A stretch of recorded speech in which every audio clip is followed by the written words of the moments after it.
ହେଲା ସାଙ୍ଗମାନେ, ମୁଁ ଆସିଗଲି ଆଉ ଗୋଟେ ମିନି ବ୍ଲଗ୍ରେ। ତ ଦେଖିପାରୁଥିବେ କେତେ ଜୋରରେ କୁହୁଡ଼ି ହେଇଛି। ଏ କୁହୁଡ଼ିରେ ତ ରାସ୍ତାଘାଟ କିଛି ବି ଜଣା ପଡ଼ୁନଥିଲା। ସକାଳୁ ଯେହେତୁ ବାହାରିକି ଆସିଛୁ, ଦହିବରା ଟିକେ ଖାଇ ଦେଇଥିଲୁ। ଦହିବରା ଖାଇକି ମିଠା ନେଇକି ଆମେ ବାହାରି ଯାଇଥିଲୁ ଭୁବନେଶ୍ୱର।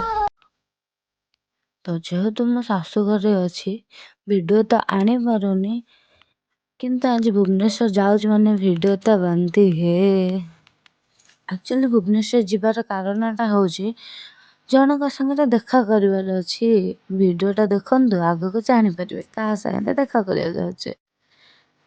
ତ ମୁଁ ଏଠି ଆସିକି ପହଞ୍ଚି ଯାଇଥିଲି ମୋ ମାମୁଁ ଘରଠି। ତ ଏମାନଙ୍କର ଶାଳୀବେଣୀ ଭିତରେ ଚାଲିଥିଲା ମଜାମସ୍ତି। ତାପରେ ମୋ ମମି ବନେଇ ଦେଇଥିଲା ଏମିତି କିଛି, ଆମେ ଖାଇଦେଇକି ଯାଇଥିଲୁ ଏଠି ମେଡ଼ିକାଲ। ତ ଏଇ ନମ ହସ୍ପିଟାଲରେ ହିଁ ଅଛି ନ୍ୟୁ ମେମ୍ବର ମୋ ଭାଇ। ଆକୁ ହିଁ ଦେଖା କରିବାକୁ ମୁଁ ଭୁବନେଶ୍ୱର ଆସିଛି।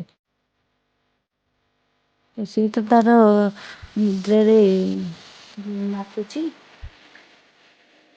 ତ ଏଠି ହସ୍ପିଟାଲରୁ ଆମେ ପଳେଇ ଆସିଥିଲୁ ଘରକୁ। ସନ୍ଧ୍ୟାବେଳେ ଟିକେ ଆସିଥିଲୁ ଏଠି ମୋମୋ ଖାଇବାକୁ।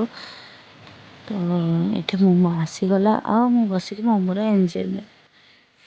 ତ ତାପରେ ମୋମୋ ଖାଇକି ମନ ବୋଧ ହେଲାନି ଯେ ମୁଁ ତାଙ୍କୁ କହିଲି କି ଚାଲ ଟିକେ କ'ଣ ଷ୍ଟିକ୍ ଖାଇବା, ଯେଉଁଟାକି ପାଟିକି ଟିକେ ଭଲ ଲାଗିବ।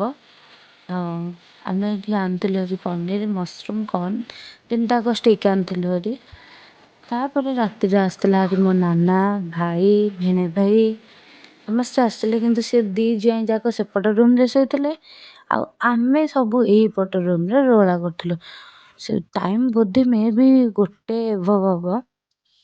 ତ ଦେଖନ୍ତୁ ଏଇଠି ଚାଲିଛି, ଇଏ ଜଣେ କେତେବେଳେ କ୍ୟାମେରାମ୍ୟାନ୍ ହେଉଛି, ଜଣେ ଭିଡ଼ିଓ କରୁଛି, ଆଉ ଜଣେ କେତେବେଳେ ଡ୍ୟାନ୍ସ କରୁଛି, ଆଉ ଜଣେ କ୍ୟାମେରାମ୍ୟାନ୍ ହେଉଛି। ତ ଏଠି ଏମିତି ଚାଲିଥିଲା ମଜାମସ୍ତି। ଦେଖିପାରୁଥିବେ ରାତି ଅଧରେ ଆମମାନଙ୍କର କି ପାଲା ଚାଲିଛି, କିନ୍ତୁ ସେ ଦୁଇ ଜ୍ୱାଇଁ ଯାକ ସେପଟ ରୁମ୍ରେ ଶୋଇଛନ୍ତି। କିନ୍ତୁ ଆମେ ଭାଇ ଭଉଣୀ ଆମ ଭିତରେ ଚାଲିଛି ମଜାମସ୍ତି। ଏଠି ଆଙ୍କର ରିଲ୍ସ ଚାଲିଛି, ସେଠି କ୍ୟାମେରା ବାଲା ରିଲ୍ସ କରିବାରେ ବ୍ୟସ୍ତ। ତ ଦେଖିପାରୁଥିବେ ଏଇଠି 1:15 ହେଇଗଲାଣି, କିନ୍ତୁ ଏମାନଙ୍କୁ ଆଖିକି ନିଦ ନାହିଁ। ଆମ ସାଙ୍ଗରେ ମୋ ଆଈ ବି ଆଜିକି ମିଶିଯାଇଛି, ତାକୁ ବି ନିଦ ନାହିଁ। ଆଜି ଆଉ ରାତିରେ କିଏ ଶୋଇବେନି ବୋଧେ। ତ ହଉ, ଆମର ମଜାମସ୍ତି ଏମିତି ଚାଲିଥାଉ। ତ ଆଜିର ବ୍ଲଗ୍ଟି ଏଇଠି ଶେଷ କରୁଛି। ଦେଖା ହେବ ନେକ୍ସଟ ବ୍ଲଗ୍ରେ। ଆଉ ଏଇ ଭିଡ଼ିଓଟା ଡିସେମ୍ବର 23 କି 24ର ମୁଁ ଆଗକୁ ନିଶ୍ଚୟ ଭିଡ଼ିଓ ଆଣିବି।